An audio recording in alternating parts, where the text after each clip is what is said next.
Ladies and gentlemen, and welcome to episode 132 of the Nerds at Large Gaming Podcast. I'm one of your hosts, Darby Hallman. I'm just named Darby. We're not doing the D&D thing right now. Oh, but we are, Jeff. That's what you don't know is surprise. Sorry, I'm cutting you off from writing. You have to face the final boss right now by yourself. Oh, no. Let me pull up my Brutus sheet. Yeah, get ready. I'll let you have Bradford. Okay. So you might be all right. Yeah. Oh, Jeff, how are you doing this fine Sunday evening? Pretty good. How about you? I am doing pretty good as well. First off, congratulations to Nerds at Large Owen Will Outlaw for getting married. Well, that nerd over there.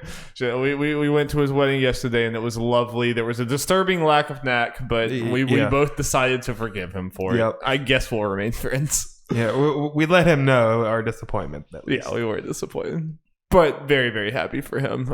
And everything. Yeah. Good job. You did it, bud. Yep. We are here to talk about some video games. I have one other announcement, and that's our D&D podcast has resumed again, and episode 8 is out now for your enjoyment. Things are getting weird. Things are getting wild. Wet and wild and weird and wild. But let's cut the bullshit, Jeff. The bullshit? And let's talk about a certain demo that finally arrived on our PlayStations this week. Knack 3, the demo. We're here to talk about it for 5 hours. The Final Fantasy VII Remake Demo, it finally happened, Jeff. It just happened on a random Sunday night because of course that's how this whole saga would end. Yeah. It's not as random in a way. I mean, if it just happened like a little, as far as a couple hours later, it'd been like, okay, it's the release date in Japan. The original release date in Japan. Okay, I was about to say, because it's weird because it was super close to the release date, but not quite there. So it's like, yeah. I mean, when I say a couple, probably like, I don't know, 7 or so hours or something to be in there, but you get my point. I mean, obviously this thing has been in, they've had this thing locked and loaded since freaking January. People played it. I think people played it in 2019. And they've straight up said, like, this was people who've played the game and stuff said that this was a build from, like, November at least. So there's, like, other people, like the press people who've been playing the game, there's several things that were not in this demo that were, so it's an old build of the game. Like, they've had this demo which is exciting from the standpoint of it makes sense why data doesn't carry over. Yeah. Because there'll be different stuff. I mean, there'll be a couple additions to it in the. Well, Max even showed, like, in one part in the demo, like for us in the demo, like Cloud just goes like or something, and then like keeps talking. So fucking hot. He just gets a migraine. He's like, oh god. But like in the actual version that Max played, he actually had the video and showed it. I won't really say what happened, but like it's this whole like flashback thing where like you see all this stuff or whatever. But for us, it was just like a little headache, and then he moves on. So yeah, there's obviously like things have changed.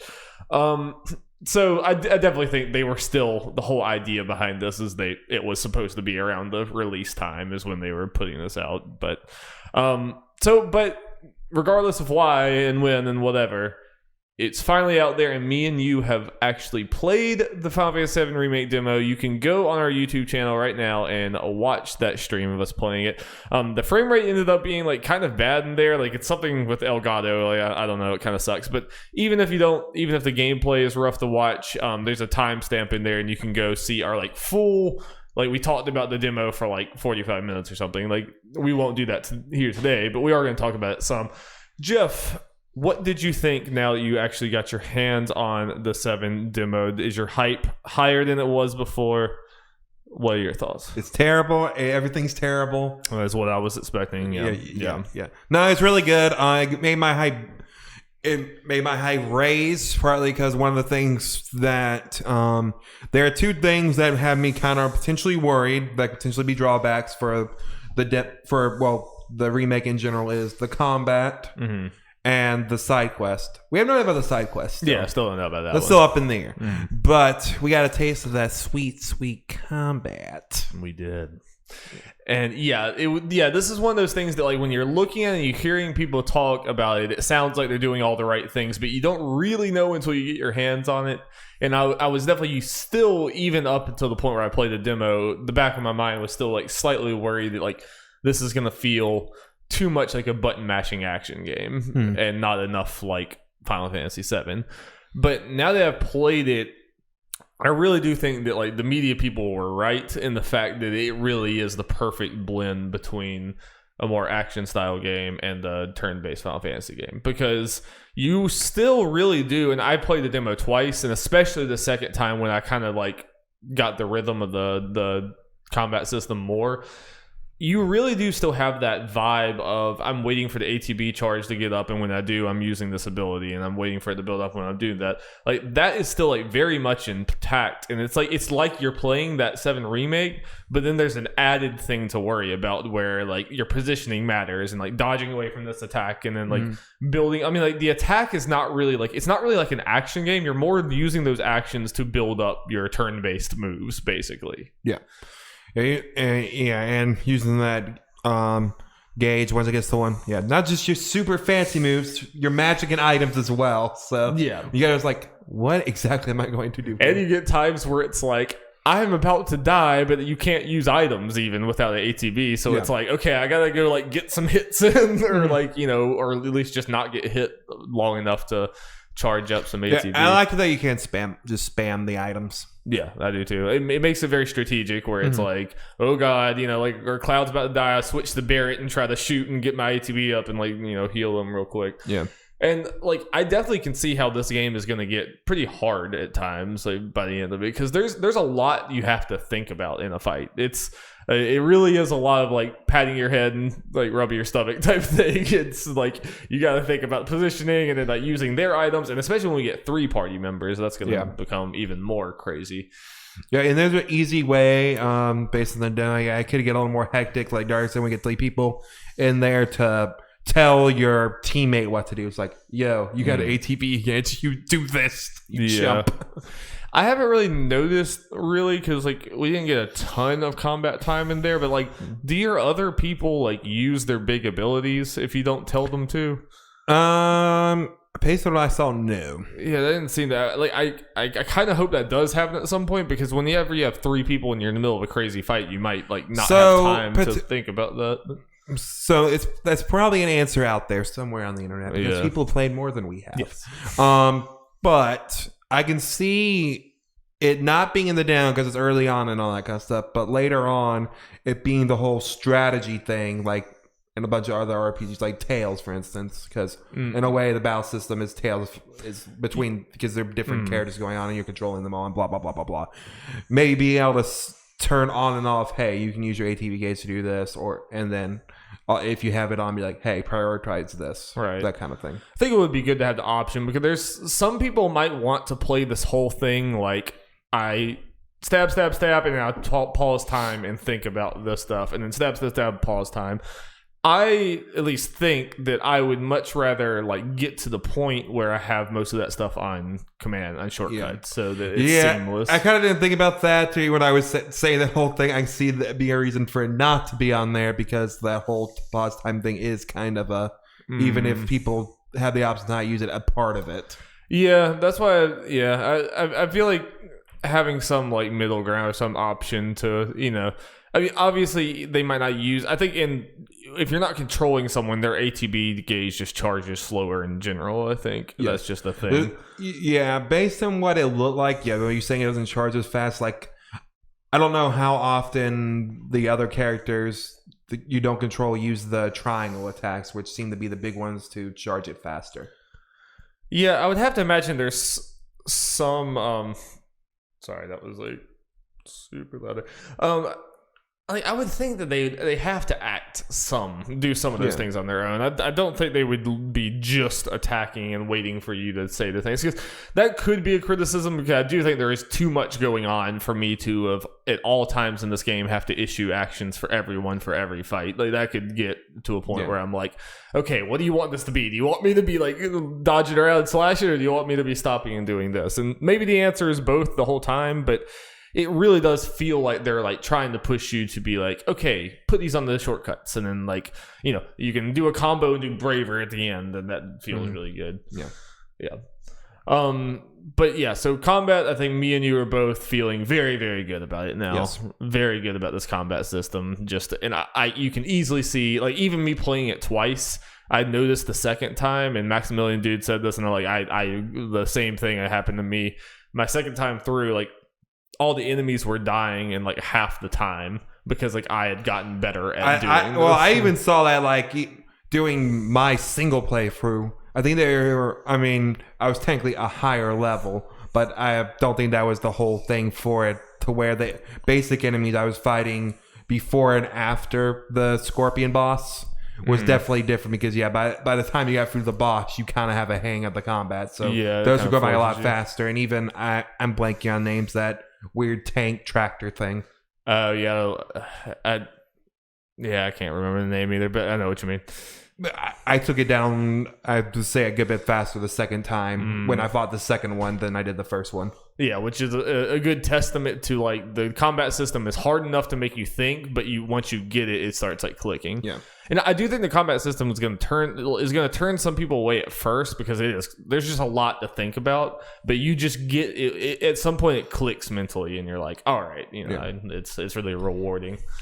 And I think it's going to be a game that's kind of driven by boss fights, just as far as what the enjoyment you're getting out of it. Yeah, well, I think it's. I think so too. Like, it's for the bigger boss fights, because kind of in this one, the mid boss and the boss of this, they're in the demo. The original game, they're pushovers. Yeah, and now there's actually something to them. Mm-hmm. And it's even like the car thing or whatever. That's basically just a normal enemy. It's really like it's just a random encounter enemy. But in this, they made it like a mini boss, which is really cool, because like they're structuring this as like, it's basically like an Uncharted game, or that type of thing, or a God of War even, where it's like you're in this linear thing and there's a pace to it. There's like grunts, mid boss, big boss, you know. Yeah, the way they're doing this, the random encounter thing wouldn't really have worked without taking some from the presentation. But this like makes more sense that you know, you just had like, you're being pursued, and I think it's going to be more like they have story reasons for why these people are there, not just you're in this area, you know. Yeah.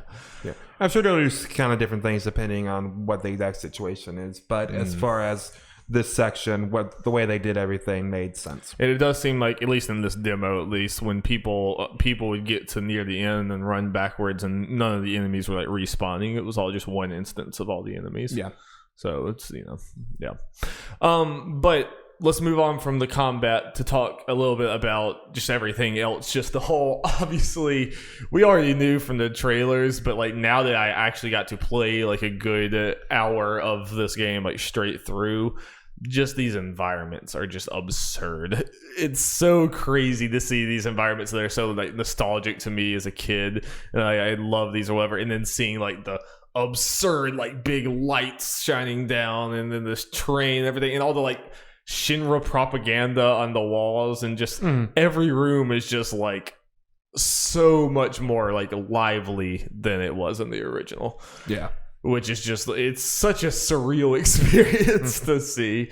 And just how they made that like opening 10 minutes of the game into an hour, and it feels right. It feels like, you know, it makes it like, this feels like a more realistic bombing run. Like when you get done with it, you're like, whew, that was a lot.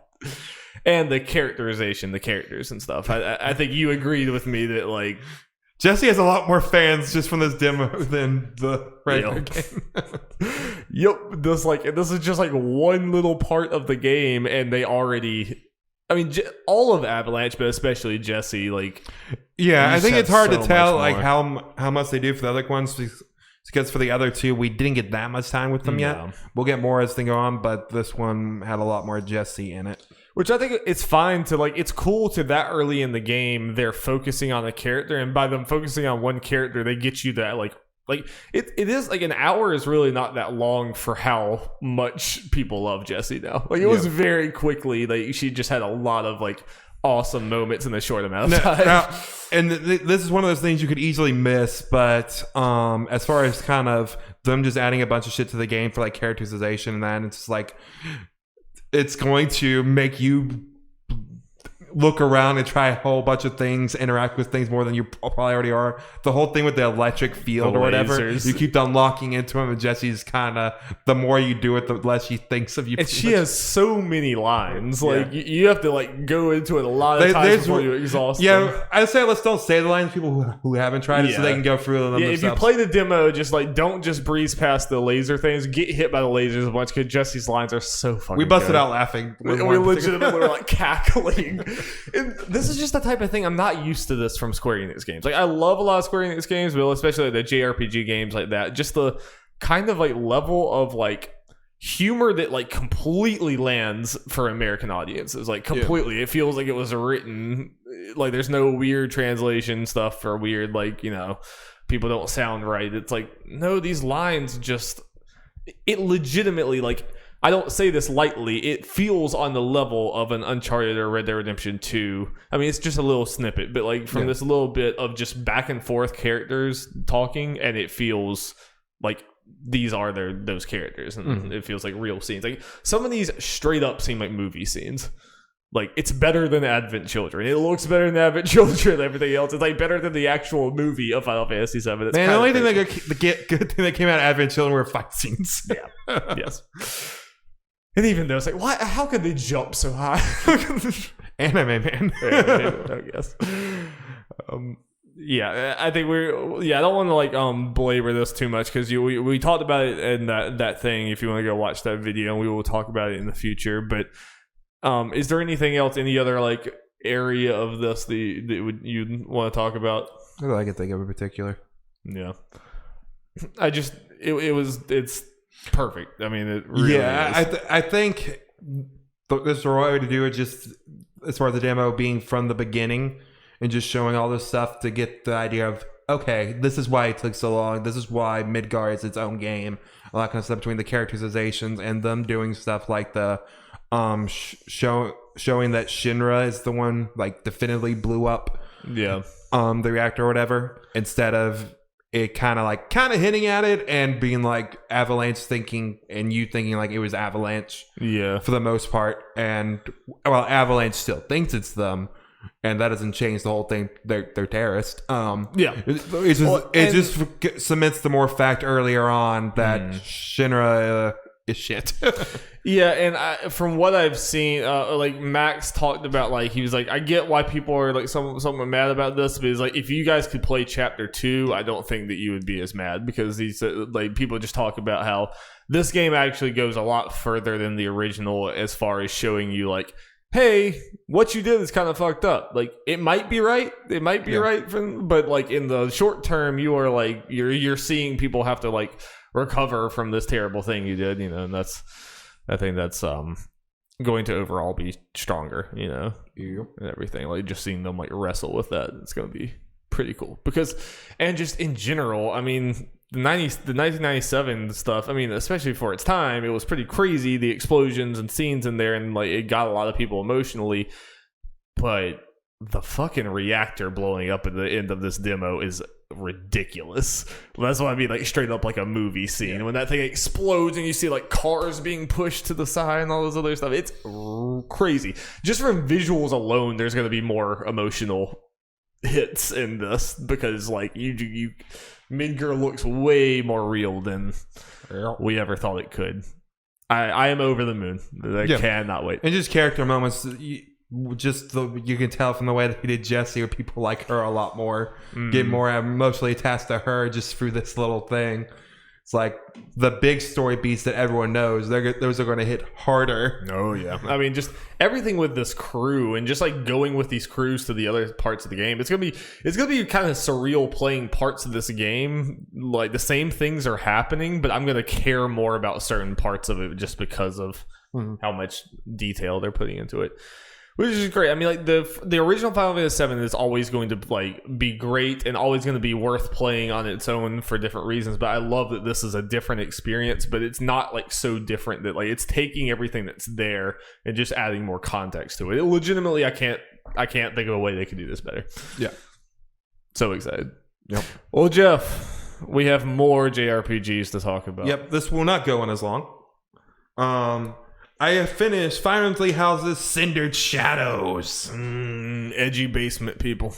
So yeah, I beat it. Not really much to say about the story. There's some nice little twists and turns, but it was more of a basic Fire Emblem type story, one that you might expect. But the main draw of this is some more gameplay mechanics. You get to all these new people and all that kind of stuff. Those fun new classes. All that kind of stuff was fun. And yeah, this is definitely on equivalent difficulties much harder than that's the good, other one. Yeah. So, this made me realize something. I mean, this isn't like a big shocking thing. Main thing that came out of it was like, and let me preface this again. I loved Lee Houses. I loved it. I loved what they did with it, all that. I did which was harder, but other than that, as far as the format of the game, I love it, all that kind of stuff. This did make me feel nostalgic and make me kind of miss the more simple kind of mainline type final thing where you're just kind of going piece by piece, not really much stuff in the middle other than simple weapon stuff, and doing that just more straightforward without the whole extraneous BS. Yeah. I love that stuff, but I think there's more room for more stuff like this where it's just, this is your team. You can't, this is what you have to do with, and where you're going from story to story. Yeah, like weirdly enough, I did not expect to be here, but I honestly, like, I've had so much time to just dissect my thoughts on the Three Houses, and it's just such a complicated topic for me. But I do, in a way, I kind of want the social stuff to go away, to be honest. I'm kind of in the, like, I didn't expect to be, and it took me a while to get there, but I really do think I'm more in that camp. I think back on like Radiant Dawn, and like you're in this war camp, like party going through this thing, and it's just like chapters are going here and then here and here. It's one of those things. I'm trying. They still had the skit type things or whatever. Yeah. But I think it was less to do like when character relationships, and I might be wrong with this, remembering this stuff wrong, because it's been a long time since I played Radiant Dawn. So and I play a lot more Fire Emblem since then, so it's getting muddled. I mean, same here. Yeah. I just can't remember, because I know they had those kind of in between skit things. If I'm right. Yeah, they did. But trying to remember if there was an actual kind of like, ranking system between the characters like there are on these, or it's just like, hey, story here, these characters are here, boom, you can do this. I think there was some sort. I don't know if it was as consequential, and I don't know if they had as much between. But there was definitely like skits. Like you get this one, and then you get this one, and then you get this one as you go up in the thing. I'm almost certain it was like that. There was at least like different skits for like every time. Yeah. I maybe it wasn't by like I don't remember exactly how it happened. I just know that it might have been tied to place. I'm not sure. But I mean, it was one of those like I was open for the social thing, but it's just. Personally, I don't think they especially when I had played Persona 5 not too long before then. It's just like they did not keep that aspect of the game entertaining enough for me. And then as soon as that stops being entertaining, then it becomes like, man, that's a lot of the game. A lot of the game is the social stuff, and if you're not liking that social stuff, then oof, you're going to be spending a lot of time doing that. Yeah, so I kind of agree with you. I mean, I think there's room for both. Yeah. Have a more structured thing. Let's get a Fire Emblem Ike remake stuff between those two games. Just a big updated thing. I'm down.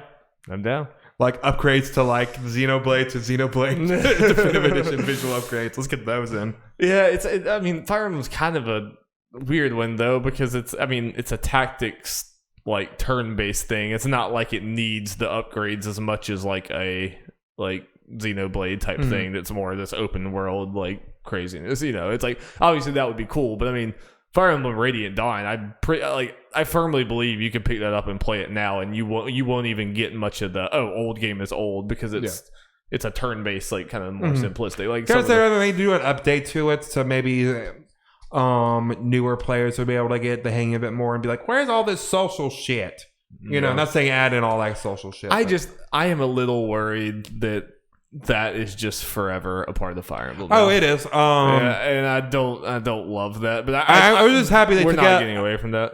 I'm just happy they took out kids for the asses. I am too. I'm glad that wasn't a permanent thing. That was that was really shoehorned in. Like, it was cool during Awakening. It made story sense, but it's very shoehorned into the Fates. Yeah. Alternate dimension where the kids grow up fast. What is that shit? It was just like, we have to do the kids again. It makes no sense, but we have to do the kids They again. get the thing house like, we're not doing the kids because these are fucking kids. we already tired have of this fucking no, because these are students. Yeah. Yeah, I don't know. I'm concerned that I'm not going to like Fire Emblem anymore just for the rest of time, but we'll see. We'll see. All right, Jeffrey. Well, I think that's all of our playtime this week. Let's get into some news. Hit me with a news jingle. Jingle, jingle, jingle. There it is, folks. He did the thing. I did the thing. He said the words. I said the words. As he reads this, I'm going to go get a water real quick. I'm going to see if I can get back before you're done. And go. This comes from Boris Kidd and Patrick Shanley from The Hollywood Reporter. Craig Mazin, the creator of the acclaimed limited series Chernobyl, is reteaming with HBO to adapt the hit video game The Last of Us. In a rare development in the world of video game adaptations, the writer and creative director of the game, Neil Druckmann, is also involved and will work with Mazin to pen and executive produce what is intended to be a series. Carolyn Strauss will also executive produce along with Evan Wells, president of Naughty Dog, the Santa Monica-based developer of the game. The project is a co-production with Sony Pictures Television in association with PlayStation Productions. It will be the first television series from PlayStation Productions. Pretty cool. So here's the thing that makes this different and why this is kind of a leading story, compared to other times we usually get this announcement for a TV series / movie. So a lot of times we talk about them more than most people do when those are come up, like when they're officially announced, but even if it's like an end of the story thing. But this is different from the fact of they're just straight up saying, yo, this is coming to HBO. It sounds like they're kind of more knee deep in it than most other things when they're announced. And they're like, oh yeah, we already have the director for it, and we have Neil Druckmann involved and all that. It seems like they're straight up coming out here and being like, we know what you're thinking. It's cool. Yeah. We're cool. We got the right people on it, and like there is zero concern about it being a low budget show. If HBO doesn't do low budget shows. That's my thing. Well, like when The Last of Us movie was bounced around forever, and this obviously just killed that. Yeah. Which good. This is the right. I don't think Last of Us would work as a movie, especially. Yeah. But I always thought Last of Us, if it had to be made, would work as a TV series. There's always the worry of budget. But again, HBO is like, we don't have to worry about that. Like, obviously, it's not just a slam dunk. This is going to be great no matter what. But like, everything is right. They're so far. checking the right boxes so far as to get us optimistic. Because we didn't watch Chernobyl, whatever. Yeah, Chernobyl. Yeah. People say it's really good. Yeah. So that's already good right there. Neil Druckmann's actually involved, which is very rare in these things, like the article said.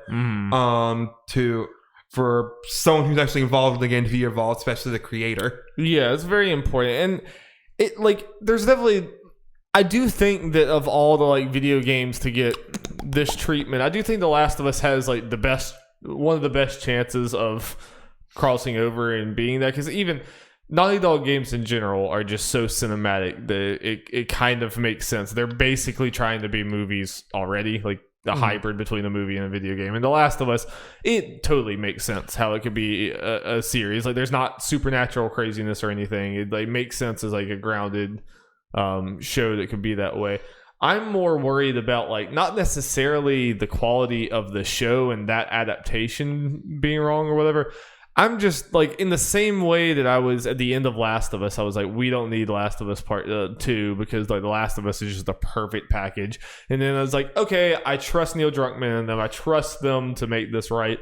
I'm worried that if we also go into the series space, even though it does seem like it might just be an adaptation of the original story, but it's going to expand things, and I just slightly worry about The Last of Us, just trying to make Last of Us into this multimedia franchise to the point where it almost becomes Walking Dead in the point where like they like keep it going too long, expand it too much to the point where it starts losing its magic. So here, I agree with that, but something to consider to maybe make you give a little more hope.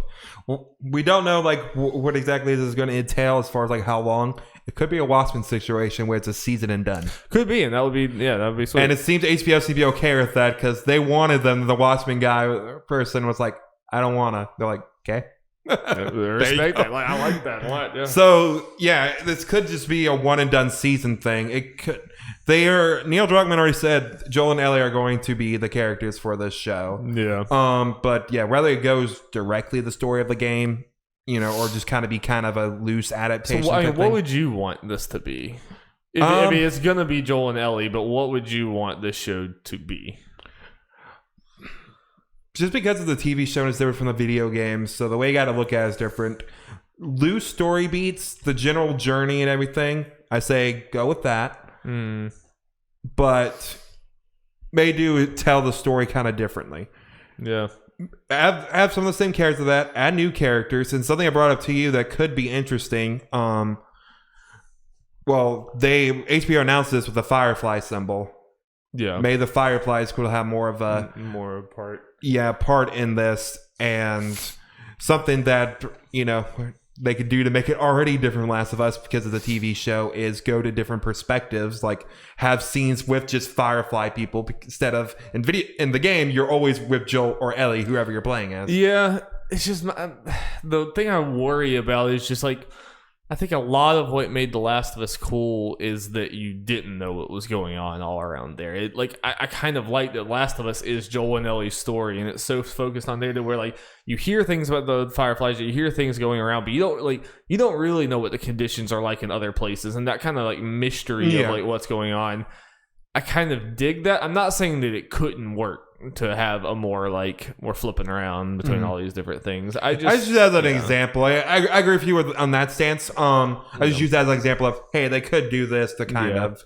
Yeah, I mean, it doesn't have to be with Fireflies. I think there's a chance with The Last of Us that if it is just a straight telling of this with a little bit extra, but it's pretty much just a straight telling, I could see us get to the end of this and feel like, all right, well, I kind of just played The Last of Us again. I definitely think that we could get there. I don't know if I would rather it be something just completely extraneous, but I don't know. I just hope that there's enough. It's weird. I'm telling them that I want them to add enough to make it feel like worthwhile as a separate product, but I also don't want them to expand super far and get I'm definitely being kind of in a hard to please fan when it comes to this.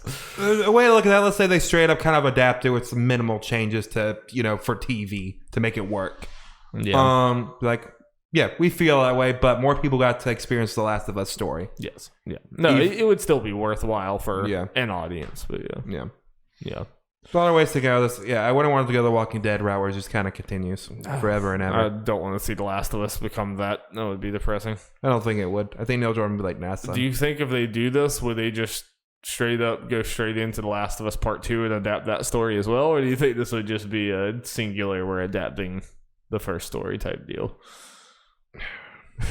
That's a weird thing. We haven't really had this before where the things coming out now, I guess we've had this with books all the time. We're just not used to it being video games. Sometimes when people are at the point, you're just like, well, I mean, they do their books all the time, but a good counter argument is that I haven't thought of myself. I've seen and thought of myself instantly when I was thinking about saying it is books don't have the visual aspect to it. Like you're imagining yourself, but you don't have the way that video games are already that. We're already getting people acting it, especially with stuff with The Last of Us, where it is these high-end graphics, pretty realistic as far as standards for video games go already. Exactly. That's the kind. I think that's kind of what I was thinking when I was saying that we could get to the end of this and feel like I've already seen this before versus Witcher. Yeah, where it's the whole great thing about Witcher is that I'm seeing these things that I read. Game of Thrones, same thing. Yeah. I'm seeing the stuff that I read. Like you said, games and TV and movies, as much as some movie and TV people don't like to accept it, they are very similar in a lot of ways. They share, like you said, we know a guy who plays Joel. We know a voice for Joel, and even a character model for Joel and Ellie. They're real people doing that stuff. The only thing with the whole Last of Us Part 1, it's the Part 2, if they're very we're just directly retelling thing, they have to wait a while for the Ellie actress to age up. If they did it 1-to-1. Yeah. Which could be a weird thing where in the video game it looks like more of a realistic jump from the kid to the adult, whereas if they have to recast her or something, that might get really bad where it's the age difference isn't enough or they just do it, and again, this is us not knowing what the Last of Us 2 story is about, and it probably wouldn't work that way. The time jump between the 1 and 2 is not as big in the TV show, so they don't have to wait. Yeah, but I got a feeling that wouldn't work in the same way because this kid go there. Well, yeah, and also I just kind of imagine from a story's perspective for Ellie and a lot of things, her relationships and her motivation is built on the fact she's been where she is a while. Yeah. So I don't know. It's all up in the air. But as far as this thing just straight up existing, I'm more okay with it with this information than I was beforehand. When they were just talking about the movie, it was no. Yeah. No, because part of the reason why I wanted to be a TV show, I'd rather it be a TV show if this had to exist, is the reason Last of Us is so great is because the building of the relationship between those characters. And that wouldn't happen really in a movie. No. You don't have the time for that. It would 100% end up being like that Berserk movie that tried to shove multiple seasons into one movie. It would be rushed and you would not care about the characters. But a TV show allows for that stuff to build. Yeah, I agree. So, and I thought a little fun thing about this, since we can add on to the discussion a little bit. This doesn't have to be long, because they've said this is the first part, really the first thing with PlayStation production besides that Twisted Metal thing they announced. Yeah, and it is cool to know that PlayStation Productions doesn't mean that it all has to be in-house because they're partnering with HBO. So that kind of opens the doors. This kind of made things so I kind of got a list of 10 PlayStation properties. So we kind of go through and would we want this to be a thing? In what format? Potentially, who we'd want to work on it, all that kind of stuff. It's kind of hard to pick 10 than you thought because there are only so many in my limited imagination. I'm would work for a TV show. I love Tearaway. That doesn't need to be a show. I agree. So I got these. Number 1, we got to say Sly Cooper. Sly Cooper. Sly Cooper's one of the most. Sly Cooper's just legitimately one of the most obvious ones. Take our love for it out of it. Just from a kid's, as long as hopefully it'd be a good for adults too, TV's animated show. It works so well, the way Sly Cooper is set up for an episodic thing, maybe with an overarching story. Absolutely, it's already even though Jack and Ratchet are more popular, I agree with you. And it's not just because of my love, but I really do think Sly Cooper is already built, especially in that first game. In all the games, when you go to the different areas and stuff, they're built like a serialized thing where it's everyone is its own. They even have a title card that looks like a cartoon title card thing, or a comic book title card thing. That could work so well, where you just have they're going on some new heist every single week, and it would probably be one of those shows that you could jump into any episode anytime and more or less be okay, but there's going to be it's the easy thing for different seasons. They can kind of do that with the Sly games. The first early ones are mainly just Sly and the heist, and the other Murray and Bentley kind of the background, and then I say season 2 insert them more into the heist, and then season 3 on you get the crew together, and some of them are past enemies. And we even straight up Sanzaru straight up made an episode of a Sly Cooper cartoon. I mean, it was a silent thing. There was no voice lines, and it was pretty short, but it worked. You could do straight up that art style or any art style like that. I mean, it works. And you bet your ass I'd watch it. Even if it's straight up a kid's thing, I would watch it. Is there anyone particular you'd want to... I know this might be a difficult question, the animated space. Anyone particularly, or network or anything you'd like it on? It's hard to say because I don't really follow any of those. I know people like the Steven Universe and Gravity Falls and stuff. Those people, whatever. Yeah. As far as writers and everything, I don't know. But I don't mean this to deface Sly. I feel like in a way those rides particularly may not maybe too good for something like Sly. Yeah, I totally get that. I just literally that was me just throwing I know, because I really just don't know. I didn't have any either. It was but I know this is the one we definitely want to exist. Oh yeah. Well, you mentioned them. I have Jack and Ratchet as the next two. This is the obvious ones. I think they would work too. I do honestly think that Sly is better equipped for that kind of thing, but it's not that these other ones couldn't work. Yeah.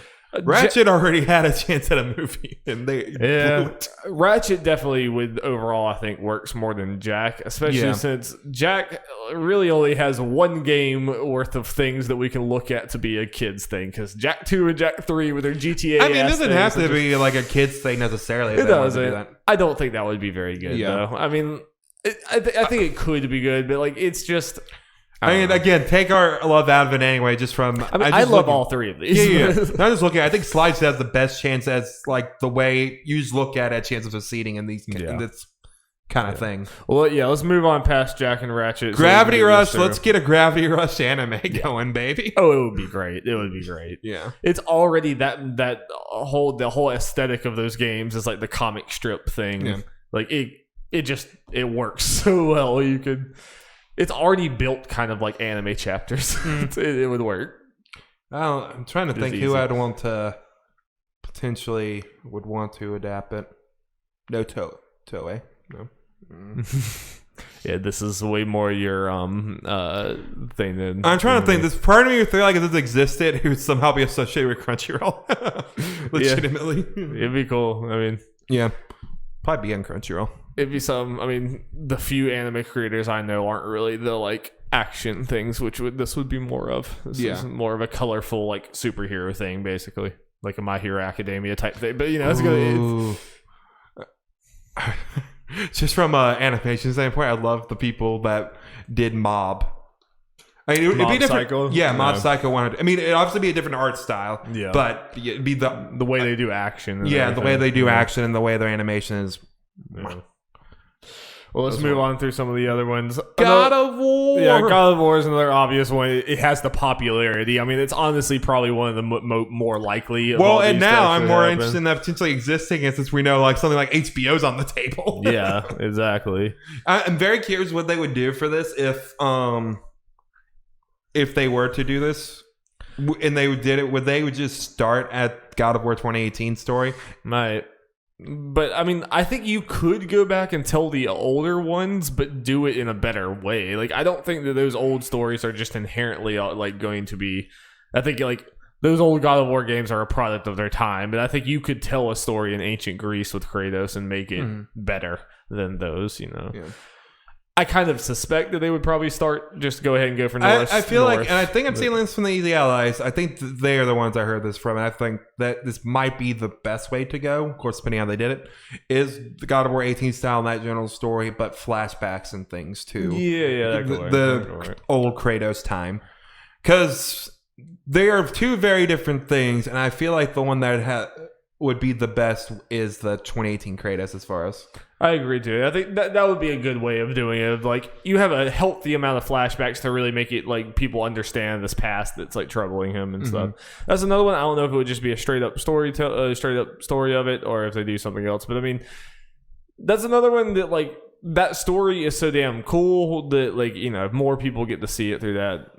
Great. And you know, we saw like The Witcher would handle like the kind of super fantasy special effects stuff and handle it pretty well. If God of War has an even higher budget than that, then you know, I think that could definitely be pretty cool. Let's quickly go through some of the Infamous. Other ones.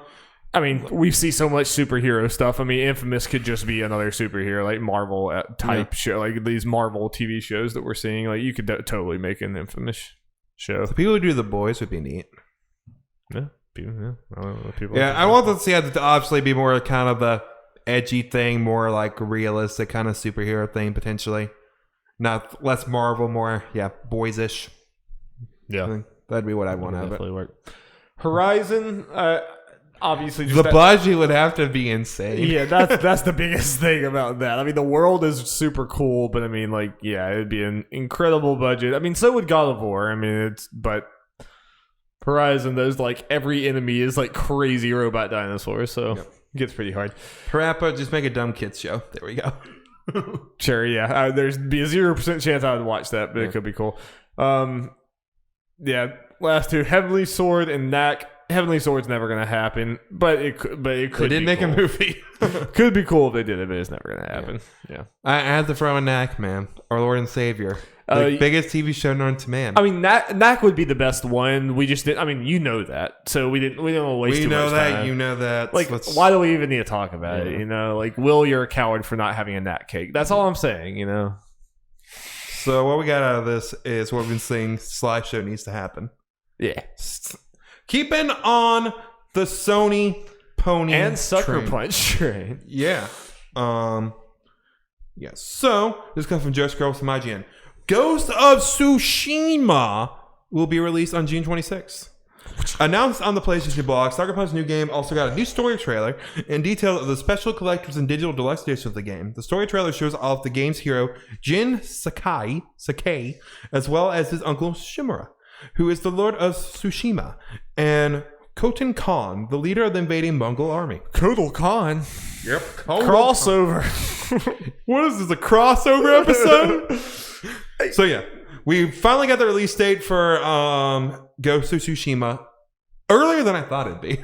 Yeah. I was expecting like August, probably. That bullshit. It's summer. Yeah, it's technically summer, but no, they put it about as early as you can for a summer thing. Yeah, so there's just so many games that, like, I knew this was in the summer, but I just kind of kept forgetting about it because there's so many other games that I'm thinking about at all times, predominantly Final Fantasy VII, that, like, now it's like, oh yeah, fuck, there's a whole nother, like, big yeah, game. that definitely goes into the theory that Ghost of Tsushima was pushed back just because The Last of Us getting pushed back. Yeah, because it obviously was... I think Ghost of Tsushima legitimately was probably going to come out the day that, like, Last of Us was probably going to come out. And they're like, nah, not doing that. Let's just push it a month back. It'll be fine. Yeah, because I think it will be fine. This really seemed like they were pushing this like just far enough. Like they didn't want to delay it too much further because it's like we have the game made. We need to get our money from this. Summertime, like, it has to be far enough. Like we don't see too many games in the summer, especially ones of this size. And now the fact that Sony has two of their big like games that have been worked on for years and years in the making, and they're both coming out this summer. It's like, yeah, that whole day of like, you know, the summer doesn't get big games. That's done. Well, I mean, just from a Sony perspective, you look at what they've released. What will it? Well, I guess there's nothing in March, but whatever. Well, Dreams, Final Fantasy VII. I'm counting that as kind of a Sony game. It pretty much is for a year. It's exclusive for a year, which is the and they're vast pushing majority it of hard. sales, yeah. So we'll just count as that for now, for the sake of this argument. Last of Us and Ghost of Tsushima, all pretty close in about a 4-month period. Yeah, that's insane. Pretty wild. They're going out hard on the PS4. And the grand scheme of things, Death Stranding wasn't too long before it. Yeah. You know, but yeah. And they have stuff like Neo too. Wild. That's kind of same thing in Persona 5 Royal. So Jeff, this actual trailer, what did it do for your jimmies? Did it rustle your jimmies? I'm angry. Hot take. It was terrible. But no, I think it was a really good trailer. I still got the thing at the end of it that like, is there supernatural shit? They're definitely like, I'm just gonna go ahead and like accept the fact that there's gonna be some supernatural bullshit. I just hope that it's not too much because like I kind of like how grounded for the most part this. But I feel like if they're gonna bring out the supernatural bullshit, they wouldn't actually save it for the game from a marketing standpoint. They want to show that off, and there's not really much more time to do it. I mean, I know there's still a couple months, but. Even if there is supernatural bullshit, it's obviously not the focus because, like you said, if it was at all the focus, they would probably be showing. I mean, like this game is leading with like we're going to talk about the Mongols or we're going to talk about this invasion. Like it's leading, like its first foot forward is historical. Yeah, like that is its first foot forward. Yeah. Well, even the thing that you point to of it being supernatural bullshit is him being the ghost. I mean, that could literally. I've seen this so many times where they give someone like the name like the ghost because he survived a battle he probably shouldn't. Not literally, he came back to life. Well, I mean, that would be a thing like in samurai culture, like history thing. Like that's how people get those names. Like, that would make more sense. I hope it's something like that. Yeah. I'd be all up for that. But no, the story looks really neat. The game is beautiful. Beautiful. It makes me kind of sad I'm going to be playing it on a base PS4. And in this trailer, I mean, like in every trailer it's been good, but in this trailer, the fucking music, dude. Oh yeah. God. I mean, it sounds like straight up like a samurai movie from the past, but also like modern. It's like more like amped up, and it kind of reminds me of FFVII Remake in the sense that like he's like walking up to this palace, and it's like dun dun dun dun, like holy shit, like and then like the instruments and everything. It's cool because this is like we've seen a lot of like samurai inspired games with like Neo and even Sekiro and all these other ones. Like there's Samurai Showdown, a bunch of things like that we've seen recently. But it is kind of cool seeing that in a like open world game where you're like seeing these environments and the like pedals like in the air and all these other things. Like it definitely looks unique in that way. Like having that it's a weird thing that it's just being Japan. Yeah, is a unique thing. But it's really we don't get enough historical games like that. It's really just like Assassin's Creed that I don't want to play. Like this, like it looks, this is cool. That game is plenty of supernatural bullshit. Yeah, that was now it does at least. I mean, this is something that I want to like. I'll probably play this with Jenny and Wolfie, my sister and brother-in-law. I think they would dig this game a lot. Like just the whole. That may take a while for you guys, depending how big this game is. Yeah, maybe I'll play it on my own and then let her play it, and I'll like take it over there because I don't want to wait. I'm still I was talking to Jeff before the podcast from a visual standpoint and a soundtrack standpoint, and honestly even a story standpoint. Even though like I think they're doing a good job of showing you some story beats, but you still don't really know what they have very far from spoiled anything. It's just like mostly vibe things. But from all those standpoints, this is like I have zero worries. My biggest concern with this game is still. Like it when you're looking at this, like it looks. I don't know if it is, but it looks very obvious that it's like in the Horizon engine, and I mean maybe that's not true, but it really looks like the Horizon engine. And whenever we've seen it before, I just worry about it just being, there's outpost. It's just a normal open world game with outposts, and you do this or whatever. And it could be a very, very good one of those, but I'm worried, for me at least, of an Outer Worlds type situation where I get in there and I'm like, this is all very quality, but it's something I've done over and over and over again, and it just kind of feels dull. That's the biggest way I could see this flopping for me, at least. Yeah. Potentially. Mm-hmm. Yeah. So no, we haven't seen too much as far as all that gameplay stuff and know exactly how all the mechanics work. So they got a good bit of stuff they should probably show in the next couple months, but I'm sure that will ramp up at least once Final Fantasy VII, come down and everything. That's probably when they'll be like, okay, stuff, previews, whatever, all this shit. Yeah, I hope that press I mean, Sony usually gives their games like that out far enough in advance that people have like play. I'm definitely interested to see. But I mean, it's also one of those like a lot of people. Because like press are gonna praise it if it's good, but my thing is like it could be a really good game, but if it's a lot like all the other games I've played, I'm gonna be kind of bummed. So like I don't know, I'll have to be very wary of reviews. But I mean, it's a game I want to try anyway. I like Sucker Punch as a studio, and I plan on getting a day one unless something really crappy comes out about it. I mean, it just kind of it's kind of like with Outer Worlds. I'm not as much I haven't played as many of those games as you, so the whole fatigue thing doesn't affect me as much or at all, depending on what things. So I think what you're saying is perfectly fair because from a gameplay perspective, we're not seeing what is unique about this. I think you saying everything else looks top notch and all that, and you're in for that. But yeah, the gameplay, I get it. Oh, and I mean, to be fair, I am way more excited for this game from a presentation standpoint than I ever was for Outer Worlds. Like Outer Worlds, I'm like, that looks cool, but I'm like Ghost of Tsushima. When I see this trailer. This trailer appears like a can't miss game. Like this feels like you gotta play this game. Yeah, well, it's going to the Sucker Punch thing. I literally have not loved a Sucker Punch game since Sly 1. It's been that streak thing. It's like they're getting my money until they show they don't deserve it. I didn't really like Infamous, so I guess like the hit rate is not like 100% for me. It has one of my favorite games of all time, but I didn't love Infamous. All these pictures are falling now, unfortunately. But yeah, I'm excited. I'm excited to see more. It's pretty soon. In the grand scheme of things. I mean, all right, now our schedule for the year is building, and I'm glad for as far as this date goes. Like again, my fear was like August, September-ish. That is not near Cyberpunk. Yeah, we'll have to worry about other games kind of getting them. At least it's far enough away from Last of Us that like we should be done with Last of Us. I imagine we'll finish Last of Us in a month. Unless Last of Us is just like way longer than. And then we got other problems. I don't want Last of Us to be that long. I don't either. No.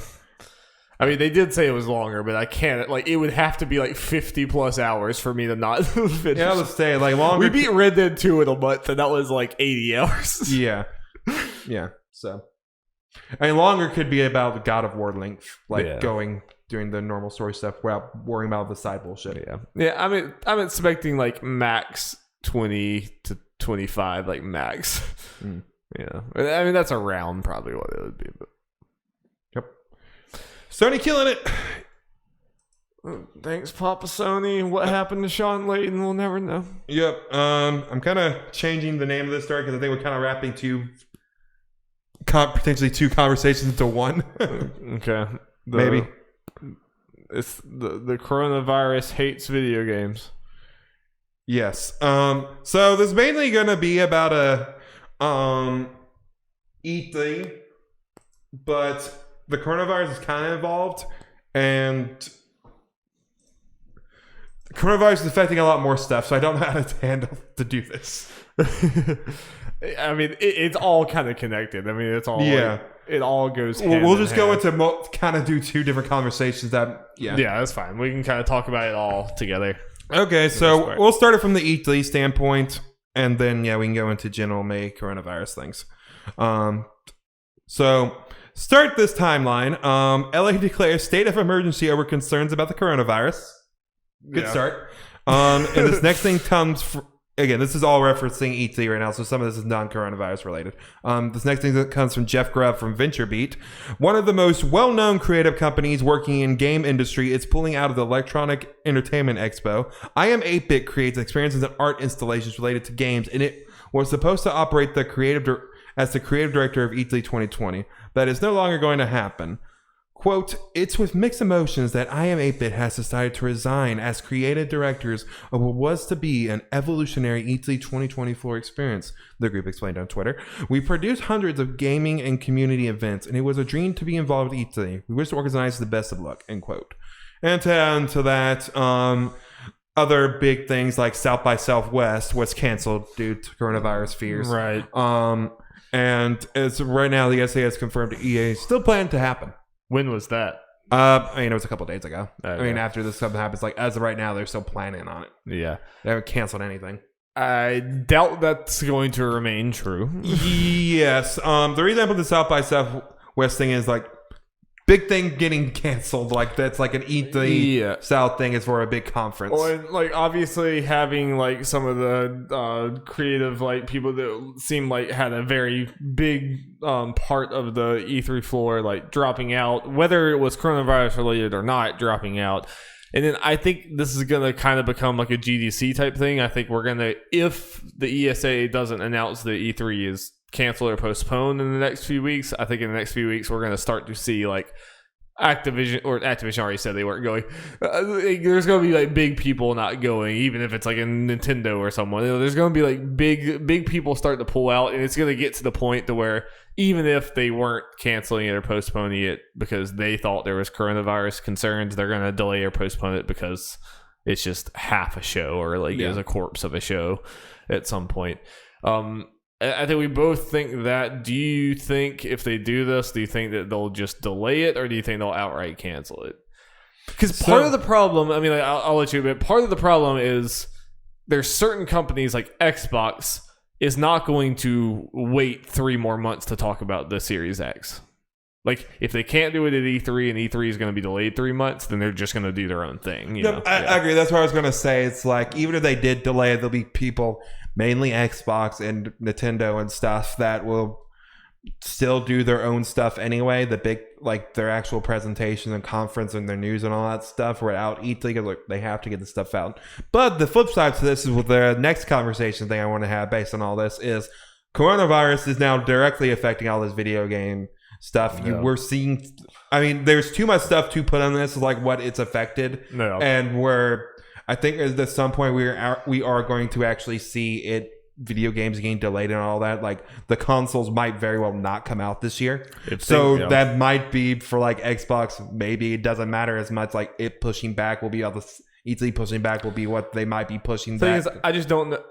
I wonder if like will Xbox know at that point if it's completely not logical to release the consoles? Because I'm sure if they can help it, they're gonna want to release them this. So I'm partly pulling this to my ass, but I think it's something I saw. I can't. I'm not going to name any names because I can't remember who, so I don't want to say someone said this. But I think I saw people say like generally like when console launches, the development for the big things start around June. So which is when E3 is. So about the time that E3 would get delayed, probably is when they'll have an idea about that. If it's the coronavirus is still a big thing and a fear and how much it's grown. Yeah. So.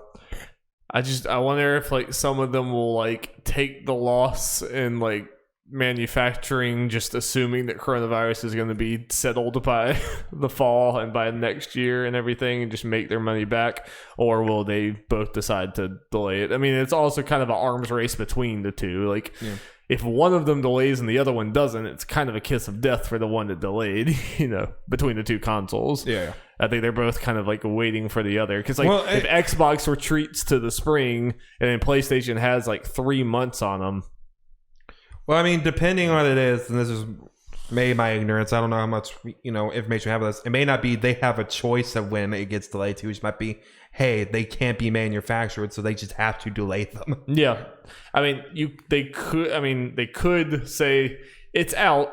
There's like numbers, like there's a scarcity. There's like a scarcity in it, and it's just like, all right, we have to deal with that. Like that could happen. Yeah, because like they're going to want to get them out this fall if possible, but it's very bizarre and interesting. It is a very interesting time for all of this to be happening. Yes, like right in the console launch here.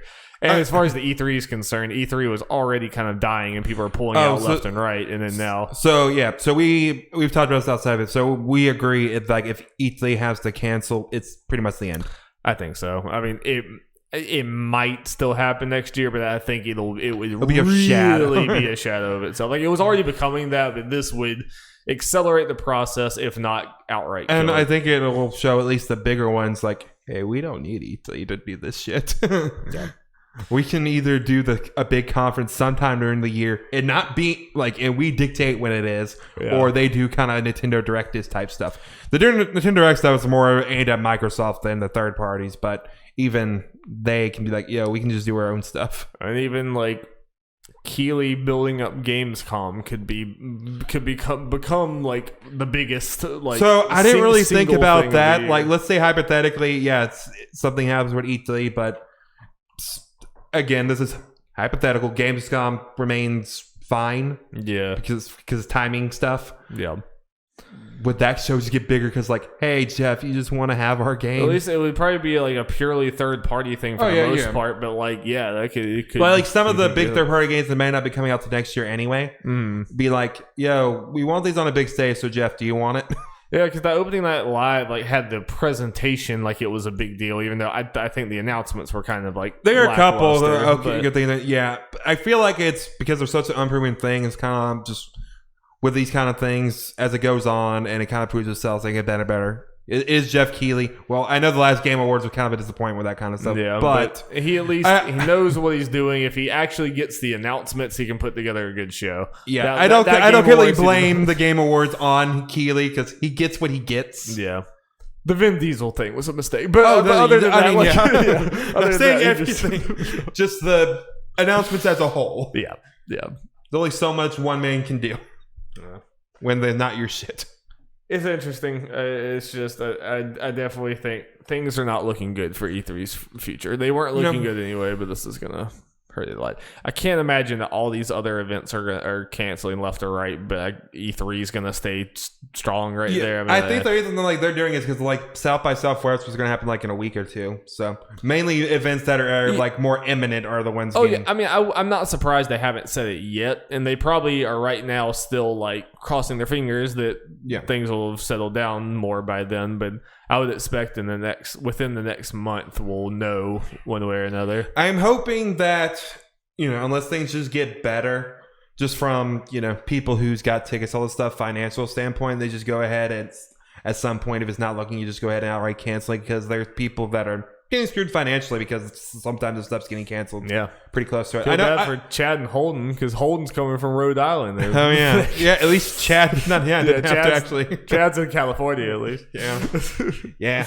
I mean, I kept on thinking about that. It's like, man, they were going. I hope they can get their money back on the things. I'm hoping for you guys. Hope you guys. I mean, if it's canceled, they'll get their money back on the pass at least. Yeah, but it's the hotel / flights that I think it was Daniel and Myers. One of them was talking to Devolver Digital, and they said, like, I expect you guys to hold some show in the parking lot if it gets canceled. And Devolver Digital was like, oh hell yeah.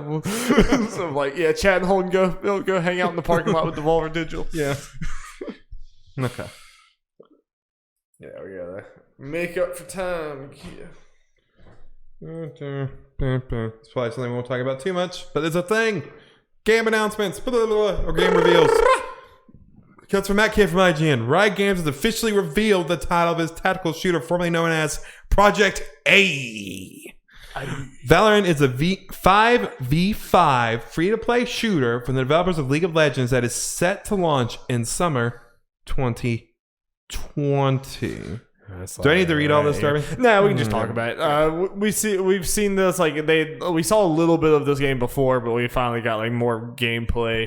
It is definitely, I mean, like, I think the easiest way. I mean, a lot of times we do the whole like comparing video games to stuff to other video games too much, but legitimately this is CSGO, Overwatch, Kiss. I mean, that is what this game is. And it's not hiding that at all. Like, it's straight up CSGO as far as like map and like objective stuff, but it has some Overwatch crazy abilities where like putting up walls, healing orbs, all this other crazy stuff. So obviously, as someone who plays Overwatch a lot, I am interested in something that is like an Overwatch, like companion game type thing. It's definitely seems like it's going more for the I think it's trying to lean. I think it really is trying to bridge those two fan bases, but I think it is leaning more towards the CS:GO route of the like very Twitch aiming. Like it's a lot more skill based as far as like aiming and like stuff like that. Whereas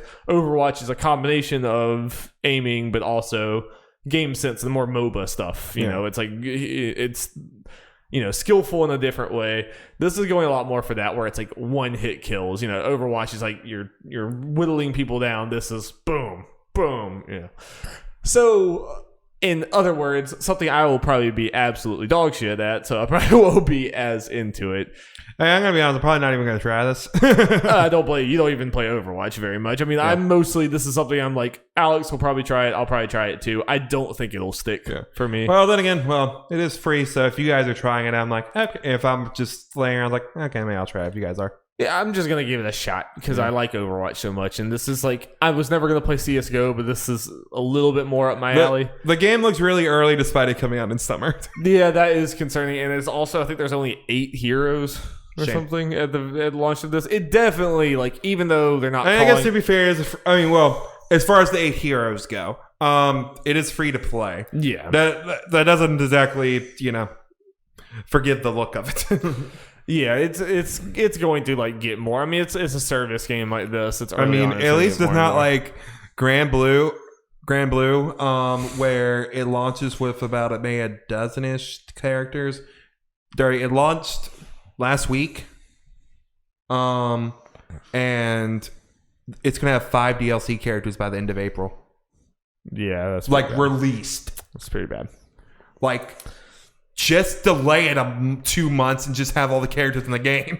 No, but it's not about like them getting it done in the right time. It's about money. I know. Last thing, Valorant. The game looks ugly as fuck. I mean, like, just it does not look pretty. But I think it's. I mean, that's what I was saying. Like, it's not. Oh, but I don't even think that's an early access thing. I think that's just the game. That is, I think, and they even said they designed the game for people like to be able to play it with like old shitty computers. I mean, that was even like one of their central things talking about this game was like it's gonna run at least 30 frames per second on even decade old computers. Like they're going for like this is a free to play thing that like everyone can play, whereas Overwatch you're kind of locked. Overwatch is just a AAA ass game. Yeah. This is more of that, but effectively that means that when I go play Overwatch and then flip to this, I'm like, ugh, it looks gritty, but it could be fun.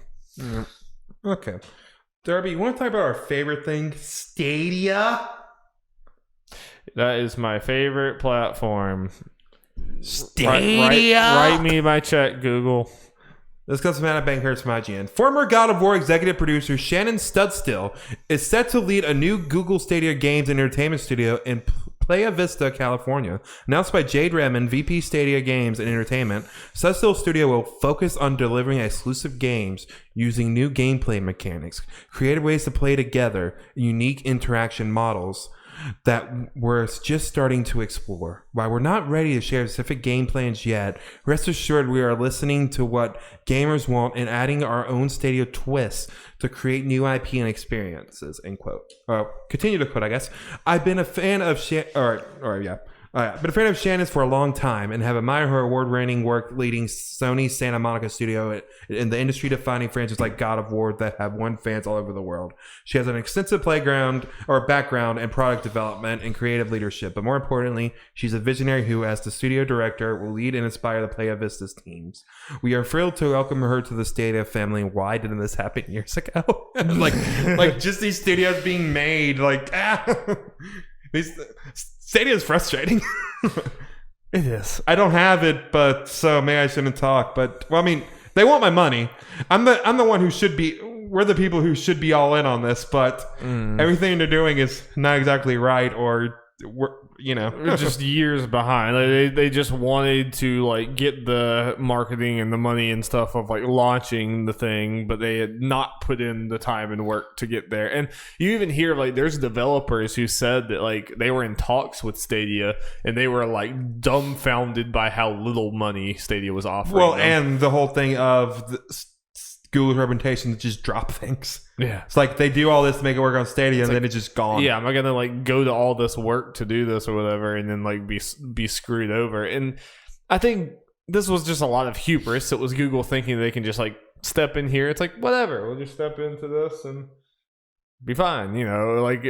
Whatever. We're so ubiquitous, it doesn't matter. And not realizing that gaming is a completely different industry, and it's. Like, there's a reason why no one's been able to step in and do this. It's been a 3-person race, basically. About 20 years. Yeah, and, I mean, I guess this is probably evidence that they are going to continue trying to build up Stadia. It's just, it's going to take forever. I mean, if they're going to rely on their own studios doing things, then it's going to be years before we see the effects of that. And if they're not doing that, then having 30 fucking games on your platform right now is like not cutting it. And I know that tweet is just terrible. That's true. For you who don't know, they did a thing of make your name or spell out your name with video game titles. And they didn't have a game for I, so they just had the shrug emoji. It's like, that's a cute idea, but if you're gonna do it, make sure you can actually spell out your name. Like, I don't know who hit send on that. Like, it's a pretty sick self-burn. Yeah. Ridiculous. I don't know. Yeah, I don't have too much more to say. Honestly, it's just also just interesting. They're getting these big names, a lot and of everything, big names, really good names that should have you excited that they're under one roof. But it's just what all this man, you're doing this wrong. And we've been saying this for a year now about. Yeah. But GDC last year when this all really started, I feel like a broken record. Yeah, if they just said early access or beta, everything would feel different. The way we would look at all this would be different. It would. But they're doing this to themselves. Effectively, we just have to treat it like it is that, even though they're not saying that. Mm. Bam. Maybe one day it'll be actually worth the price of admission. Yep. Okay. Daria, I know you like that Star Wars shit. You have mixed feeling about Star Wars shit. Yeah, I mean, I do. I'm like everyone else. I say I like it even though I don't like most of it. This comes from Joe Scraps from IGN. Star Wars Project Maverick is seemingly leaked on the European PlayStation Network and appears to be an unannounced game. Posted by Twitter bot PSN Releases and posted on Reddit by user Soulsonic. It appears a listing was created for the game on the European PSN backend with a logo image attached. While that listing won't appear on the public store, its details can still be scraped by the services like this bot. These hidden listings have also recently outed the likes of Resident Evil 3 ahead of their official announcement. We never heard of Project Maverick before. It appears as an early listing for a completely unannounced project. The presence of a tiny group of X-Wings flying towards a Star Destroyer in the logo image has led some to believe that this is a dogfighting game in the vein of the classic X-Wing or Rogue Squadron games. And also, Kotaku has pretty much revealed that this is the kind of smaller, weirder Star Wars game that we talked about a while ago. Yeah.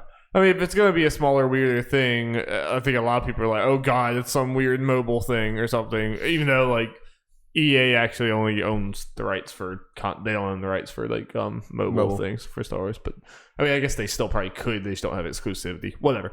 I think if it's going to be something like that, dogfighting game like that, it's from a smaller studio. It's probably the coolest way of doing that. Yeah. And I played some of those games as a kid. I wasn't like some people have like really great fond memories of it. Like I just barely remember kind of playing a game on the like PS2 or something. So the only thing that makes me weary of the whole it being exactly just the straight up X-Wing type thing is they try to use the words weird for what we assume is this thing. Like nothing about that's particularly weird. No, it's not. So who knows? All I am saying is we need another pod racing game. That's what we're saying here. I mean, the game on N64 classic. It is. I mean, I would hope that this would be kind of a more budget thing. It would be I think it's $30 to $40. The way this is sounding based on all the rumors is like a $30, $40 game. It could be fun. I mean, the whole like X-Wing fighting thing is never, I mean, really especially been my jam. Just the flying and shooting things like that kind of game's not exactly what I'm looking for, but it could be fun. I think a lot of people would be hyped, for a Rogue Squadron. But not necessarily what I'm looking for. Yeah. But I know what you are looking for. Death Stranding on PC. I've just been trying to find it. I just can't find the Death Stranding. And if you just read the internet, you would know that it's now coming out. According to Jeffrey Lerner and IGN, Death Stranding is officially headed to PC on June 2nd via both Steam and Epic Game Store. And it'll have Half-Life crossover content. Ted Krebs. Yep. Kojima Productions and 505 Games announced the news, revealing new features such as a photo mode, higher frame rate caps, and ultra-wide screen support. As for the Half-Life crossover, we can see a tease in the trailer below. Sam Porter Bridges gets a Valve logo-like ponytail, is wearing the tech-covered gloves we've seen from Half-Life Alyx, and is seen styling a headcrab hat. Why would you wear anything but the otter? Can I replace the baby with Gabe Newell? That's the secret ending. Those might even be some Gordon Freeman glasses he's rocking too. It's not clear just yet how it'll go into the game house. Blah, blah, blah, blah. So yeah, just to release date for people. This was part of the reason I was putting this in here because this is apparently the news Kojima was teasing. A little early tease at Horizon on PC because it'll be the Horizon engine on PC. True. That hasn't happened yet, so yeah. There you go. And I do think that the Horizon announcement is probably pretty soon after. They haven't announced that yet, have they? That was still, That I don't know of. But cool for you Death Stranding fans. Yeah, I'm bummed that this is the announcement, not Silent Hill. but we were legitimately reading into a fucking pencil, so you know. What else do we have? Nintendo's not giving us a fucking direct. We gotta put our tinfoil hat theory somewhere. Yeah. I need to live, Darby. Yeah, the Nintendo conspiracy theory Reddit is really starved right now. It's true, man. Well, now we can just make a conspiracy theories of why we don't have the direct. Yes. We'll always find a way. Always, man. But Dari, I can put that crazy energy into something else. Like getting excited for Dolphin piloting mech in Bleeding Edge. I mean, all you have to say is Dolphin piloting a mech, and everyone should be excited. Yes. There's no room for boredom when you have a Dolphin piloting a mech. Yep. So Bleeding Edge announced its what I assume is its final character before its launch. Mecha. Yep. And yeah, it's a Dolphin piloting a crab mech. It's going to come shortly after launch, I believe. So it wasn't at launch, but you know it's going to be a free edition, so whatever. Yeah. So yeah, it is incredible. It is a dolphin. It's a straight up dolphin that's inside a big fish bowl. Like it has water that's sloshing around in there, and it's like in the water. It's apparently like a super smart dolphin that has this like crab mech that walks around. It like shoots people. It's a tank. It's like a long range tank. It is glorious. Indeed. I think Bleeding Edge is like. I am really, really excited to try Bleeding Edge because I do think that Bleeding Edge versus like Battleborn and Lawbreakers and some of the other ones that tried to come at the Overwatch throne, at least Bleeding Edge has multiple things. Number one, it's Overwatch style, but it's a completely different format. It's a third person fighting thing instead of a shooter, and I think that it's the one that's gotten the closest to Overwatch when it comes to having memorable designs. Mm-hmm. Like you looked at all the Battleborn and Lawbreaker things and you just like all those characters run together. There's nothing very special about any of them. Like Overwatch reminds me almost like Pokemon when it comes to like making new characters that are just instantly iconic. Like it's a hard thing to do. Oh, yeah. You see Temtem. I mean, people like Temtem, but like a lot of people are saying like these monster designs are just not. They just don't have the special sauce that Nintendo does. And I think a similar thing is with Overwatch. But Bleeding Edge is coming close. Like Bleeding Edge already has... You could see, if Bleeding Edge is really good and there's a dedicated fan base, you could see people like cosplaying a lot of these. Like, they're cool designs. Yeah. And so, March 24th, baby. We don't have long until this game comes out. We got a lot of stuff going on, but we can probably get in a little bit of that. Little bit of playtime and and this will be like an Overwatch type game to me that like I'll obviously play while I play other things because you can just jump into a match or two. Game Pass, baby. And Game Pass. I get to try it. Don't even have to be mad. Like if it's bad, then I'll just be like, all right, well, we tried. Yeah, I'm super interested in it. Sadly, I don't know if there's gonna be enough people interested in it, but who knows? Mm-hmm. Who knows? If it's good enough, maybe people could. Again, if we discussed before, at the very least. There should be people there at launch giving it a try. Yeah, it's just with a multiplayer game like this, you need a player base for even, it'll just die faster than a single player game and stuff because it just needs people playing it. But it looks cool. Yeah. You know what else is cool, Darby? What else is cool, Jeff? The PS2. How old we are. That's not very cool. So... Yeah, PS2, like 20 years old. This is our main topic. Main topic. The PS2 is 20 fucking years old, Jeff. We're old. Hey, Sonny. We're freaking old. Want some hard candy?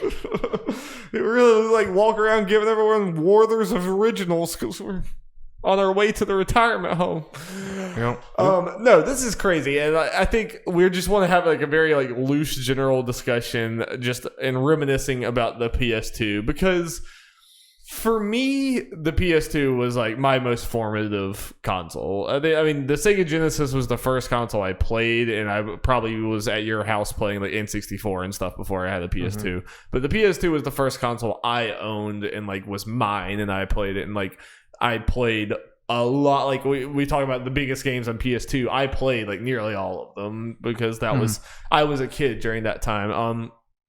And I do think that, and I'm interested to see what you think. I think that the PS2 doesn't get quite the love it deserves, and I think a lot of that comes from a lot of gaming press are like a generation older than us. A lot of the people like we follow and everything, and I think for a lot of them, like they'll talk about modern games and they'll talk about like retro games from their childhood and stuff. I think PS2 is like just new enough, but not quite new enough to where it kind of gets lost. Well, to kind of add to that, for a lot of the mainstays, I would say, in gaming press, it is like you said, the retro games they played, or the ones that were there when they were kids, so like N64 and SNES, and yeah, stuff. and that kind of stuff, like further and back, before that, and the games that they played while they were the gaming press. Yeah, and the PS2 just kind of gets lost. They were just like adults then or whatever. And I think like there's a lot of people like I'm guilty of it too,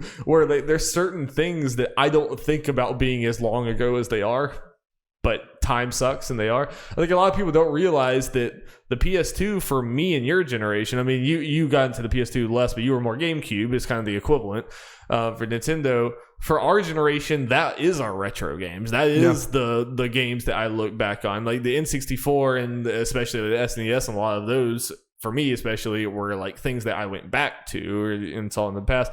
The PS2 was my formative one, and I think that you're starting to see some of it. Like you have like Barrett Courtney that comes up and kind of funny, and he talks about a lot of like PS2 games that I grew up with and stuff because he is my age, and like I do think that's starting to happen. Yeah, well, it's also a weird thing you say that, and my formative game was technically the N64, like a lot of people's. Yeah. Because again, we're only 2 years apart, but then it's like it's a bigger made difference. Me old enough I was able to play and remember the N64 games a lot more than you did, even when you did play around with them with me. Yeah, and I never had. I mean, the PS2, it's partially the timing wise and the fact that I never had the Nintendo. I had the PS2, and it was just the PS2. That was that era where I was a little kid, so I don't remember buying almost any of my PS2 games. They just happened. Like my grandpa would take me to GameStop, I know, and it was kind of cool because that was the time. Like, I think we all had the time as a kid where the concept of this is a bad game, I'm going to stop playing it, is just not something that you had. It was like, I have this game, so I played this game. So I played like a ton of shitty, terrible licensed games that I have like kind of fond memories of. Yeah, it's a weird thing of I did get to the PS2 late, but I did play for a little bit of that technically in the generation when it was out and all that. And I mainly had a GameCube during that generation, so I'm mixing them up a little bit as far as like what I played and what. But same generation, they were cross-gen or cross-platform or whatever, multiple platforms. So I think they still fly. But a lot of licensed games. The Simpsons Hit and Run, obviously a classic. SpongeBob, all of those Animu games that I played, all of them. A lot of those during those times. I mean, the PS2 did have like an awesome. I mean, obviously, the PS2 catalog is just a lot more like kid centric, I think, than some of the other generations. I might be wrong. I think I saw when people bring up the PS2 that PS2 technically has like maybe the. Well, no, that can't be right. I don't know. Has a very large library of games. It really, at least it feels like it to me. I mean, maybe it's because I was a kid and I was just playing it like crazy. But I mean, I think part of that is because obviously the PS2 got its sales because it was a DVD player, and a lot of people, like every household, just had a PS2. Yeah, it's the cheapest option you had to get a DVD player, and again, in like cheaper, kids can play games. Yeah. I mean, I think it's kind of like the Wii. It got to the point where like there's so many people have this console, so we're gonna just start cranking out games for it. And I mean, at least that, as far as a gimmick selling a console, that was a pretty good one because it just did not impact the games whatsoever. Even if people bought it for a DVD player, like my parents, I don't know when we got a PS2, but that probably was a big part of it. My parents were probably like, all right, we'll get this for the DVD player, and then Darby can play games. Like, even if they bought it for a DVD player, it didn't matter to me. It's like, ooh, I have a game console now. This is sweet. Win-win for everyone. Until you play it too much, and they're like, Darby, you want to play DVD? He's like, no, I gotta steal as a raccoon. And we had to get a second PlayStation because the first one we had, the dog, our dog at the time, ran by and like ripped the cord, because that was back when no wireless or all cord. Like ripped it off of the entertainment center and went crashing on the floor, and it stopped working. But then like 3 years later, and miraculously, like we kept it, and I plugged it back in, and it started working again. So then I just had like 2 kind of working PS2s, but then I remember in high school we went and got some PS2 game and put it in there, and it literally chopped the disc in half. Oh yeah. There was that we were going to play Lights, Camera, Pants. Yeah, that's right. It was like the SpongeBob, basically like mini game, Mario Party type thing. It literally like made this horrible noise. We took it out, and the disc was in 2 pieces. It's like, oof. Yeah. At least as far as our PS2 needs, I had the little mini one. I had that bulky boy. Both of mine were the bulky I ones. mean, mine, I don't think literally cannot eat one because it's just you pop the lid open and just sit it in there. Yeah. Not use inserting the disc. It was crazy, the size difference. Like, we see Slims, but that was like, crazy difference. Yeah, so good. It's just easy to fit places. Yeah, that was a lot better. It was also, the PS2 was cool because you could like the fact that you could do it vertical and it made sense. And you can like move the thing. It was like worked really well. But yeah, let's talk about some of our favorite games actually playing it. Obviously, like we talk about it so much, I won't go into it a ton here. But Sly, Jack, and Ratchet, like that was my Mario and Banjo and everything. Like, everyone talks about like Mario being the platform, even Mario 64. Like I loved Mario 64, but I didn't really play it. Like I never had the N64, so I mostly just played it at your house. Like, and I loved it, but I didn't get to like sit there day after day after day playing it like I did all 3 of these series. And I really think the PS2, like all 3 of those series don't get enough love as like just awesome platformers for kids. Yeah. They're just so fun. And the fact that all 3 of them in very different ways expanded past their initial pitch, basically. With Sly, it was like this very like linear thing like this, but then Sly 2 is like, oh, here are these crazy awesome hub worlds, and you're playing with the whole squad and you're doing all of this. Obviously Jack went straight up GTA, which was fun. I mean, those games are really fun, the later ones, even if it's really weird. And then Ratchet went all over the place too. It's like all 3 of those game series are like super fun. Unfortunately, only one of them is technically alive, I guess. Yeah, and even that's questionable. Yeah. But it's also the PS2 like struggles a little bit from the same problem that honestly even the N64 and some of these other ones do, where the games don't age quite as well because they were all 3D. They were all going for like the 3D thing or whatever, but they don't do them quite as well. Like where you go back to NES and SNES games and they still look great today because of the pixel, the sprite based things. These games, they definitely like age worse. In general, the PS2 catalog. Yeah. Shame. What were some of your you jump in with some of your PS2? If I remember right, the reason I got a PS2 was for Kingdom Hearts 2, baby. Let's go. That seems on brand. Final Fantasy shit with Disney crap. Let's go.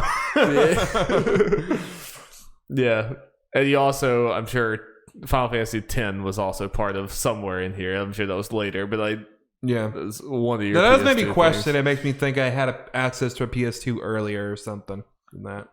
I feel like I definitely had Final Fantasy X late or earlier than. Might be wrong. Yeah, I don't.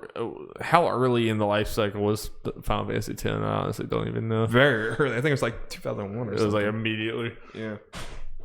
Yeah, it was one of these. Obviously, the PS2 is where I played Final Fantasy VII, but that is the PS1 game. But 2001 for Final Fantasy X. Yeah, it's an old game. But obviously, that backwards compatibility was so good. Yeah, because my uncle just gave me the PS1 disc of Final Fantasy VII. It's like, here we go. Unfortunately, they stopped that like the next gen. No, like even during PS2, my PS2 does not play PS1 games. Really? I didn't know that. Yeah, that was always a problem. Like I think there were times you were going to let me borrow like a PS1 thing you had access to. Like I think Final Fantasy VII might have been one of them. I didn't even know or something, for instance, and I could not play them. Interesting. I did not know. It was only the early ones, I believe. That's interesting. I do think we have to at least briefly talk about memory cards. Memory cards were like such a pain in the ass. Like I just remember having these big bags full of like memory cards, and we had so many of those like basic black ones, and it's like, oh god, was this yours or mine? Like, and you have to put it in there, and you go through the little icons. Yep. It'd be like, oh no, this has a bunch of anime nonsense. This has to be Jeff's. Let's go, baby. And just the paranoia whenever you went into the PS2 start screen. It's like, oh, is it going to turn red? or are we good? It's like, yeah, that was like that a lot. Yep. But like we said before, lots of licensed games. I play way too much Simpsons Hit and Run and SpongeBob and all these. Like, I don't know if this was actually a better time for licensed games, but it was at least a time that I played a lot of them, and I have fond memories of a lot of them. I'd say the better time because they actually existed, and at the very least, they were dumb fun. I mean, there's a lot of shitty licensed games too, but like some of these were like, yeah. But they existed, and again, and even then, the quality of the ones we listed, not necessarily, they're not technically the best games, but they were dumb fun at least. Yeah. But now we don't even get the dumb fun ones really anymore. No, it's kind of dead for the most part. We get a few of the shitty ones, and that's about it. But like, I played like freaking Space Race was like a Mario Kart Looney Tunes game. I played Shrek Super Party. Yep. It was a horrible Mario Party thing with Shrek characters, just terrible.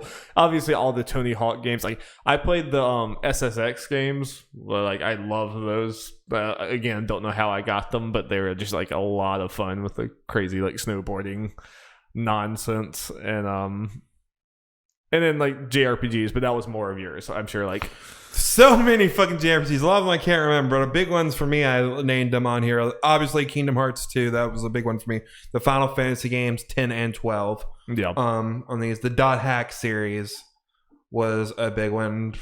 I got those at a good time because they actually released, at least in America, like one released 6 months later. The next one released. Yeah. In America, but I got into them like a month or so after the second one released. So by the time I got done with those two, the third one was about to come out. Nice. So I was able to play all those in quick succession. The Xenosaga games, I absolutely remember loved. like watching you play Dot Hack a lot. Like, yeah. Dot Hack, and even in Dragon Quest VIII. I just remember like going to your house whenever like all the parents got together, and we would just go in there, and I would just watch you play these JRPGs. And we had a lot of fun. Yep. Once we play this Animu shit. Yeah, Dragon Quest obviously one of the big ones. Like, that game. How many hours do you think you put in Dragon Quest VIII? Oh God, tons.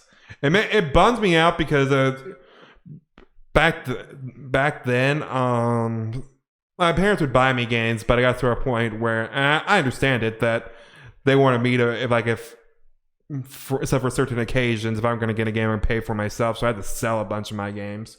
That worked for a while, but obviously at some point I had to be like, I have to get rid of this game or just not get games or whatever. So I ended up selling Dragon Quest VIII at some point in time. But then I got one back because I was just kind of, I think I was, when my whole like wound vac and stuff was happening, I just kind of felt like playing it. Yeah. I got the disc and it worked for a little bit, but then I let Jacob borrow it and then the disc just doesn't work. That's a huge bummer. Unfortunately. It's on the 3DS. They did an updated one with like new party members and stuff, but I think it's a downgrade visually, which is a bummer. Yeah, I guess handheld. So what I'm saying is port that version and upgrade the graphics to current gen consoles. That's all I'm saying. You did it with like the old Dragon Quest games, like the super old ones. But yeah, JRPGs were the big thing for me on the PS4. Like, it's down. Yeah, obviously 12 I played, but like I didn't play many of the other. Most of the JRPGs I ended up playing were like later on, like kind of more retroactively. But I played things like the Devil May Cry games. Yeah. Not really JRPGs, but Japanese action games. Like I definitely loved those. Like Devil May Cry and God of War. I think there was like a time period where I was just playing like a bunch of action games, and like I definitely remember doing that. And my grandpa is just the coolest grandpa in the world. He would just sit there and watch me play God of War, this like horrifically mature game, and he's like, "Yep, that's cool." Normal, no problem. I played Dante's Inferno with no, that was Xbox 360, whatever. But it was still funny. There's literally a boss where it's just this lady with her boobs hanging out and weird spider baby things coming out of her nipples. And I'm just sitting there playing it with my grandpa. I'm like, yep, here we are. That's what we're doing now. Yep. He also played Call of Duty, and I didn't even play Call of Duty. He's cooler than me. He's way cooler than me. Yep. All them games. Obviously, like Eco and Shadow of the Colossus, I played both of them, even though at the time I was a little too young and immature to like truly appreciate them. Mm-hmm. But I did play both of them. It's really just a testament to like I played most of the PS2 big games, like the vast majority of them. So yeah, and I put some games that are big and continue to be great, like GTA San Andreas, the big ones, just Silent Hills and the Resident Evils. Star Wars Battlefront was a big one.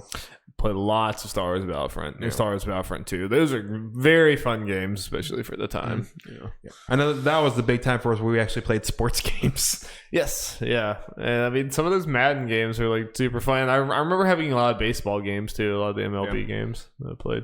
And NCAA, because it existed back then. Yep. And that was when Guitar Hero was. Yeah, I never actually played Guitar Hero until the Wii. I played Guitar Hero 3 on the Wii. That was my first Guitar Hero. So it wasn't really in the PS2 time for me. Mm-hmm.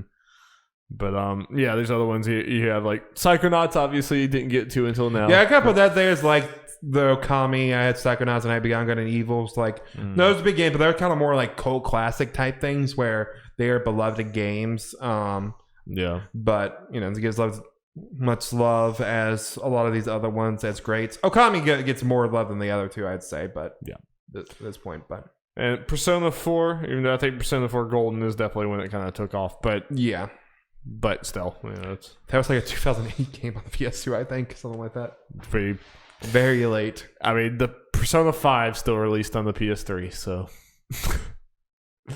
yeah, they do that a lot. Well, yeah, and obviously Metal Gear, very big deal. Just we didn't play the Metal Gear games. Yeah, I think that's when obviously Metal Gear 1 was a big thing. But then that's where 2 and 3, which very big deal. I think just consider 2 of the other favorites.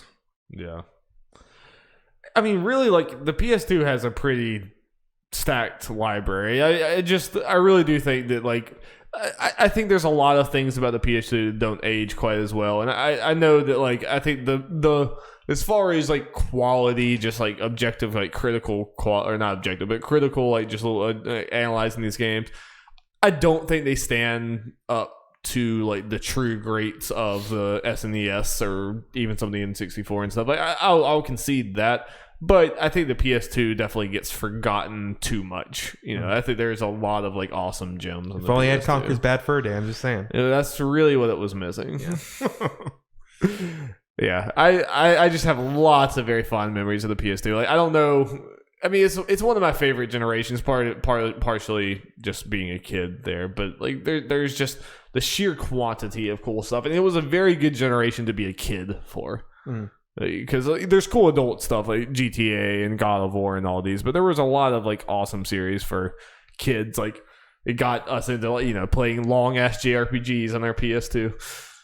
Oh, those JRPGs I played. Oh boy. Yeah, I just remember lugging this PS2 around everywhere. We like take it on vacations or take it to your house or take it to other people's. I mean, you look at that list and the ones I played, most of them are series, not just JRPG games, JRPG series. Yeah.